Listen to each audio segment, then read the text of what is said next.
une réponse peut-être à mon livre, Être juif après Gaza. Et je crois que ce n'est pas le premier défi. Gaza n'est pas le premier défi lancé aux Juifs, puisque les Juifs s'identifient majoritairement avec Israël, peut-être pas tous, mais en tout cas avec Israël, même s'ils sont critiques ou pas. Ils s'identifient à Israël.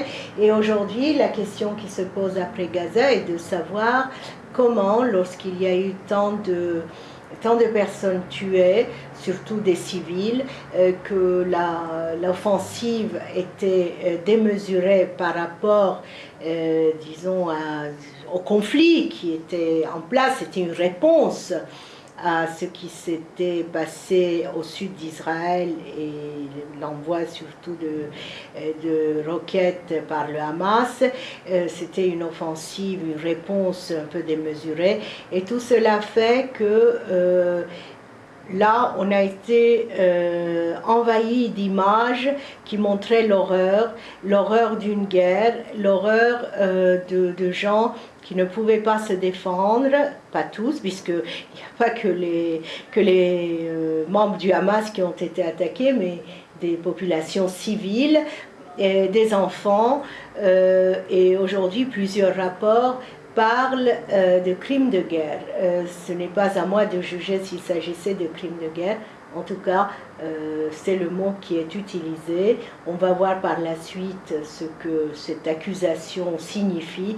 Néanmoins, tous les Juifs qui s'identifient à Israël, même parfois, comme je l'ai dit, d'une manière critique, aujourd'hui, avec l'histoire que les Juifs charrient, cette histoire de génocide pendant la Seconde Guerre mondiale, et puis tout ce bagage de persécution qu'ils ont subi. Aujourd'hui, comment les Juifs, d'un point de vue éthique, pourront-ils faire face à ce qui s'est passé à Gaza? Les pères fondateurs du sionisme n'ont pas vraiment mesuré ce qu'allait être le problème palestinien une fois un État construit en Palestine. Et bien sûr, ils pensaient, comme les gens de leur époque, qu'ils allaient apporter le bien-être aux habitants du pays et que les problèmes allaient se régler tout seuls. Le sionisme a voulu aussi créer non seulement un État égalitaire, mais un État juste.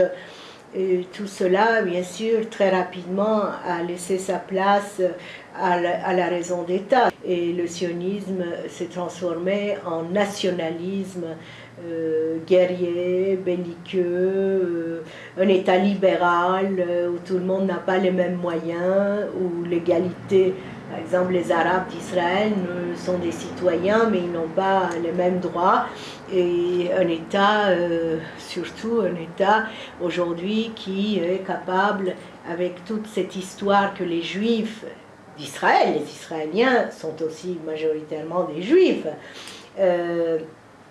avec cette histoire qu'ils ont derrière eux, ils sont devenus comme les autres nations. On constate une certaine gêne dans la presse de parler de ce livre, de peur de subir les foudres de certains intellectuels organiques de la communauté ou des instances politique de la communauté juive.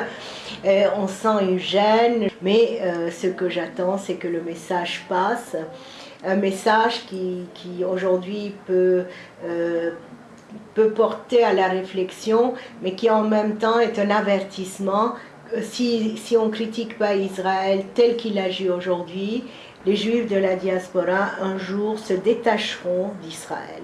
Et que pour éviter cela, il faudrait dès aujourd'hui nous prendre en main, dire que la diaspora compte pour Israël et en raison de cela, essayer de porter aussi un jugement sur Israël. Israël n'est pas sacré, on peut porter un jugement. C'est vrai aussi qu'aujourd'hui, il faut un Israël différent, un Israël éthique, un Israël qui remplit son devoir, savoir ce devoir d'être digne des Juifs qui lui portent un si grand amour. Les intellectuels organiques, les représentants de la communauté juive disent que les médias sont injustes et qu'ils traitent plus des Palestiniens que de ce qui se passe en Israël, qu'Israël est l'orphelin des médias. Je ne crois pas du tout à cela. Je crois qu'Israël a une force de communication exceptionnelle. Qu'aujourd'hui, si on peut dire que Gaza, au point de vue militaire, n'a pas été perdue, mais c'est une guerre de communication qu'Israël a perdue pour la première fois. Parce que les images ont dépassé le discours, la rhétorique des médias. Et les images d'horreur ont été frappantes. Et c'est en cela que beaucoup de gens peuvent penser que les médias ont été du côté des Palestiniens. Je ne crois pas à cela. Je crois plutôt qu'aujourd'hui, où on est dans une époque où l'image, la télévision, occupe une place si importante, et ces images ont horrifié les gens. Et c'est ces images qui ont fait perdre la guerre des médias à Israël. Mais je ne crois pas qu'Israël, étant donné son organisation au niveau communication, je ne crois pas qu'on parle moins d'Israël que des Palestiniens dans les médias.